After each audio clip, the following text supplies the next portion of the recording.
Assalamualaikum dan selamat sejahtera. Hari ini kita akan belajar tentang tajuk jadual persamaan perakaunan. Dalam tajuk ini, murid-murid perlu mahir untuk menentukan kesan-kesan urus niaga ke atas, baki-baki aset, liability dan ekuiti pemilik. Kita lihat soalan ini secara kita selalu. Kamu akan diberikan soalan dan dikenaki menyediakan jadual dan juga penata kedudukan keuangan. Jadual telah pun disediakan seperti ini. Jadi kita cuma perlu masukkan angka-angkanya sahaja lagi. Kita mulakan dengan soalan. Cik Amani adalah pemilik perniagaan Amani yang beroperasi di Alustar. Berikut adalah baki-baki aset, liability dan ekuiti pemilik perniagaan pada 1 April 2020. Jadi kamu diberikan senarai iaitu kenderaan sehinggalah akaun belum bayar. Dan kalau kita lihat di sini, kita perlu mengira sendiri angka modal. Kita boleh gunakan rumus persamaan perakaunan iaitu aset sama dengan liability tambah dengan ekuiti pemilik. Jadi kita lihat di senarai ini, aset kita adalah daripada item kenderaan sehingga inventory yang berjumlah sebanyak 97,400. Kita samakan dengan liability iaitu akaun belum bayar 13,400. Dan untuk ekuiti pemilik kita ada dua item iaitu modal, saya gunakan huruf M. Kita tambah dengan untung bersih 18,860. Jadi kita selesaikan secara algebra. Di 97,400 aset kita akan tolak dengan liability dan kita akan tolak dengan jumlah untung tadi. Dan kita akan dapat angka modal itu sebanyak 65,140. Jadi bila kita dah dapat angka modal, kita masukkan dalam kesemua baki-baki itu termasuk angka modal ke dalam jadual kita.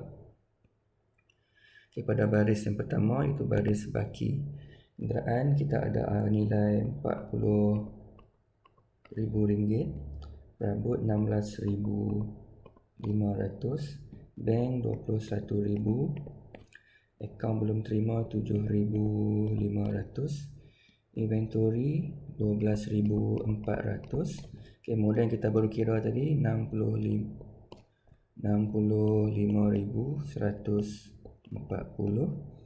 Kemudian untung bersih 18,860 dan akaun belum bayar kita ada RM13,400.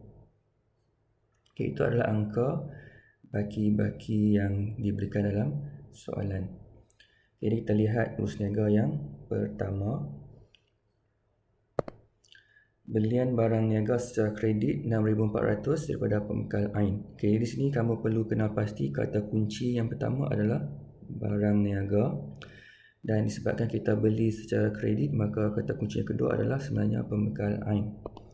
Jadi barang niaga kita boleh faham sebagai item inventory dan pembekal Ain kita faham sebagai item account belum bayar. Belian inventory menyebabkan inventory kita bertambah dan kita membuat hutang kepada pembekal Ain bermaksud akaun belum bayar kita juga bertambah. Jadi kita masukkan butiran ke dalam jawapan kita. Pada baris jawapan yang nombor 1, pertama sekali adalah inventory kita bertambah sebanyak 6,400 dan yang kedua akaun belum bayar kita juga bertambah sebanyak 6,400. Itu urus niaga yang pertama. Urus niaga yang kedua. Cik Amani membawa masuk perabot peribadi bernilai 1,600 untuk kegunaan perniagaan. Kata kunci yang jalan di sini adalah perkataan perabot. Manakala lagi satu adalah kita faham bahawa apabila pemilik membawa masuk sebarang aset ke dalam perniagaan, kita boleh anggap ia sebagai item modal. Jadi di sini bermaksud item perabot bertambah dengan perabot yang dibawa masuk. Dan perabot itu juga akan menyebabkan modal pemilik bertambah. Jadi untuk jawapan yang kedua ni kita masukkan ke dalam jadual kita. Okey, jadi perabot bertambah sebanyak 1,600. Di samping modal juga bertambah sebanyak RM1,600. Okey, untuk usaha yang kedua. Okey, usaha yang berikutnya. Jualan 1/4 daripada inventory kepada kedai Ika dengan harga RM5,700. Okey, di sini kata kuncinya adalah perkataan inventory dan juga kedai Ika. Okey, kedai Ika ni adalah pelanggan kita secara kredit. Jadi ini adalah kita masukkan ke dalam lajur akaun belum terima. ABT akan mengambil harga jualan, manakala inventory akan mengambil angka kos. Jadi kita kena lihat pada ketika ini berapakah kos inventory yang kita ada dan kita jual sebanyak 1/4. Okey. Untuk yang item ketiga, kita boleh masukkan dulu angka yang diberikan soalan, itu akaun belum terima akan bertambah sebanyak 5,700, itu harga jualan. Okay, untuk inventory kita boleh tengok di sini kita ada sebanyak 12,400 tambah dengan 6,400, kita ada jumlah inventory sebanyak 18,800. Kita jual sebanyak 1/4. Jadi yang kita jual adalah bernilai 4,700. Jadi kita masukkan angka negatif 4,700 ke dalam lajur inventory. Jadi kamu boleh lihat di sini kita ada perbezaan harga jualan dengan harga kos, iaitu harga jualan RM1,000 melebihi harga kos inventory. Jadi itu adalah keuntungan. Jadi kita masukkan positif 1,000 di bawah lajur untung bersih. Okay, untung bersih akan menerima item hasil sebagai positif yang akan dimasukkan tolak untuk item belanja. Inventory, kamu ingat kamu akan sentiasa rekodkan pada nilai kos. Baik, kita lihat urus niaga yang seterusnya. Kedai Runcit Ika memulangkan barang niaga 500 kerana salah jenama. Barang niaga tersebut berkos 450. Okey, ini kata kunci yang pertama adalah kedai Ika tadi. Okey, memulangkan barang niaga berharga 500 dan kata kunci yang kedua adalah barang niaga. Jadi kita kena faham nilai barang niaga kita sentiasa rekod pada kos, dan kemudian nilai untuk kedai Runcit Ika kita akan ambil RM500. Jadi apakah kesannya? Barang niaga akan masuk semula bertambah dan kedai Runcit Ika ABT akan ditolak.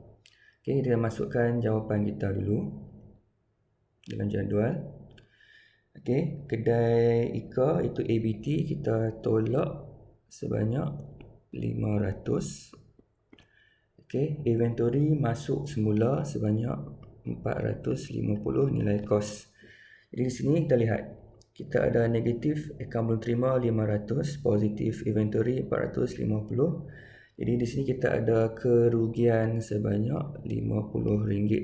Kita masukkan di bawah lajur untuk bersih sebagai negatif 50. Okey, yang berikutnya, mengeluarkan cek bernilai RM5,500 untuk menjelaskan akaun belum bayar dan terima diskaun. Okay, di sini kita ada 3 kata kunci, iaitu yang pertama perkataan cek, yang kedua akaun belum bayar, dan yang ketiga perkataan terima diskaun. Kita lihat kesan-kesannya.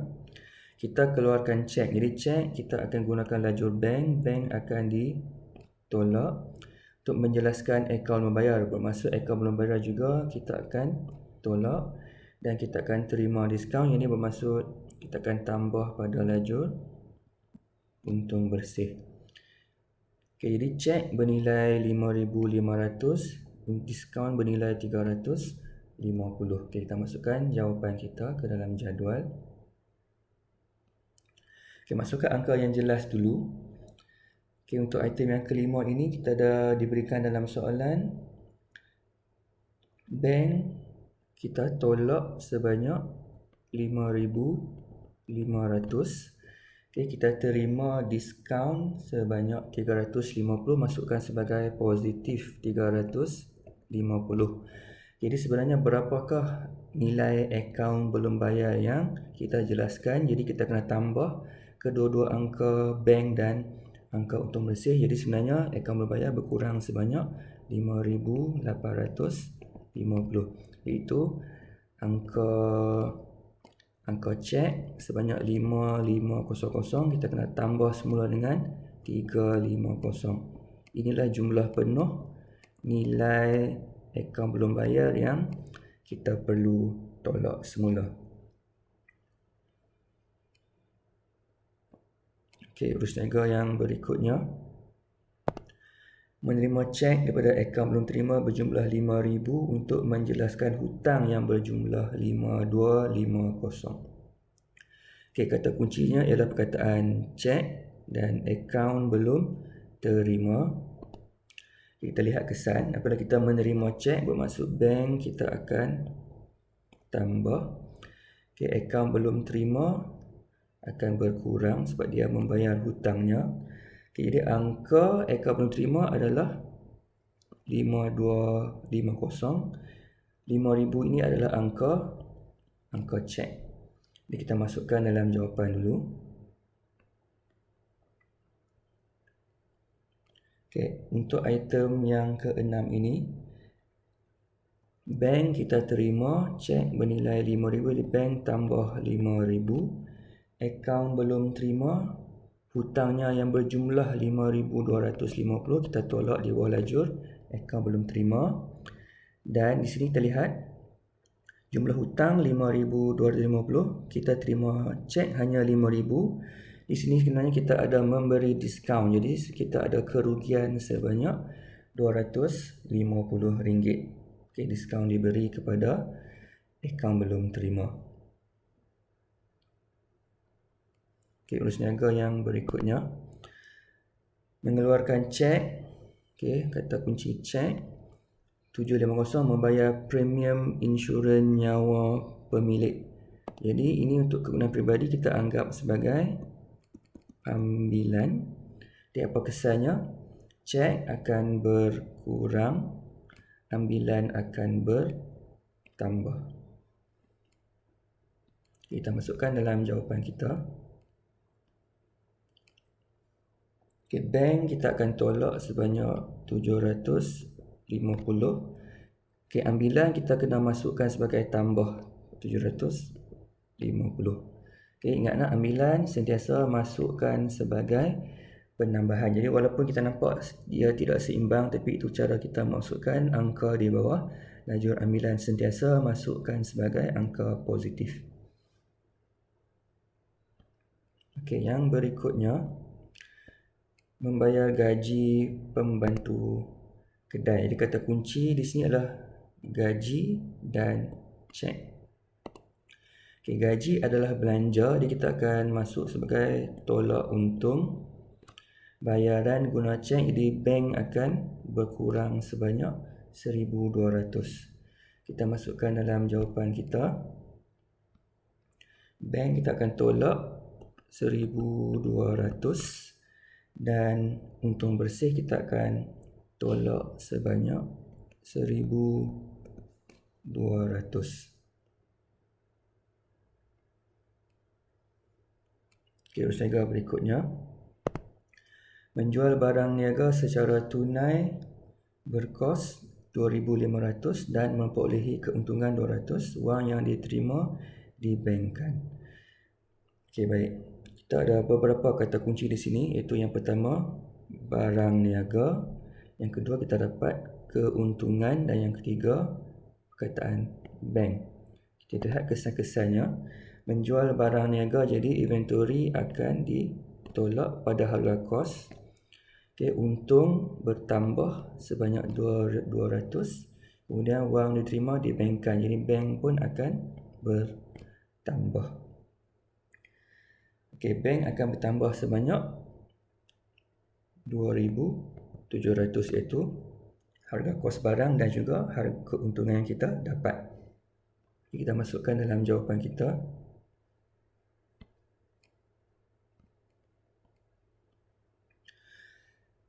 Okey, bank bertambah sebanyak 2,700. Inventory tolak 2,500 pada harga kos. Keuntungan kita perolehi adalah sebanyak 200, suruh masukkan sebagai tambah RM200. Okey, urus niaga yang terakhir sekali. Sekeping cek yang diterima daripada akaun menerima sebelum ini bernilai 600 dipulangkan oleh bank kerana tak laku. Di sini ada dua kata kunci, cek dan juga akaun belum terima. Jadi cek tak laku ni bermaksud cek yang diterima daripada akaun belum terima sebelum ini telah pun ditendang oleh pihak bank. Jadi seolah-olah akaun belum terima itu tidak pernah membuat bayaran. Jadi cek maksudnya bank kita kena tolak semula dan akaun belum terima kita perlu tambah semula hutangnya seolah-olah dia tidak pernah membayar sebelum ini. Jadi kita masukkan dalam jawapan kita. Bank kita akan tolak sebanyak 600. Kemudian akaun belum terima kita akan tambah semula sebanyak 600. Jadi kita selesai masukkan semua urus niaga. Jadi kita kirakan jumlah baru setiap lajur.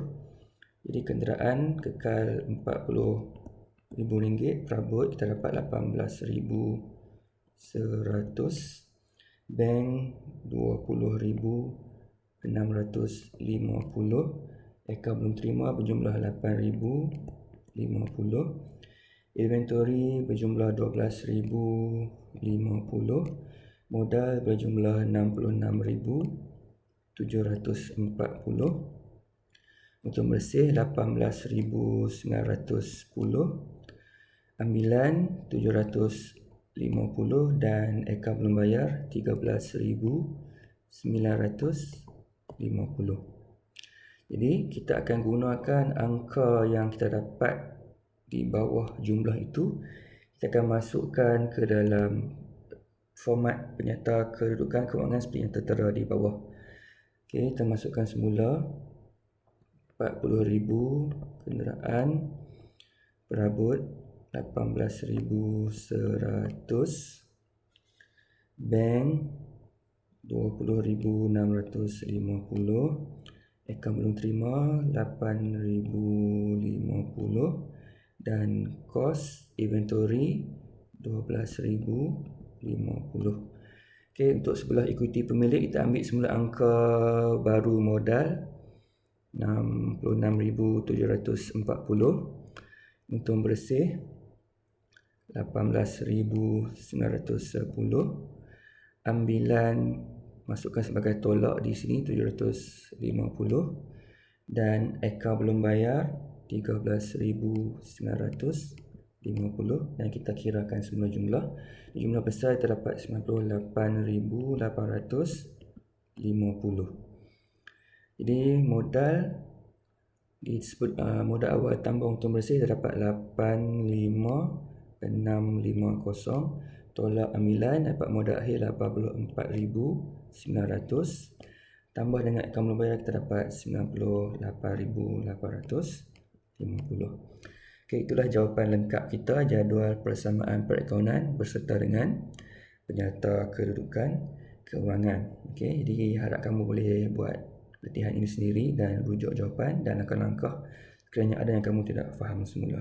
Okey, sekian, terima kasih.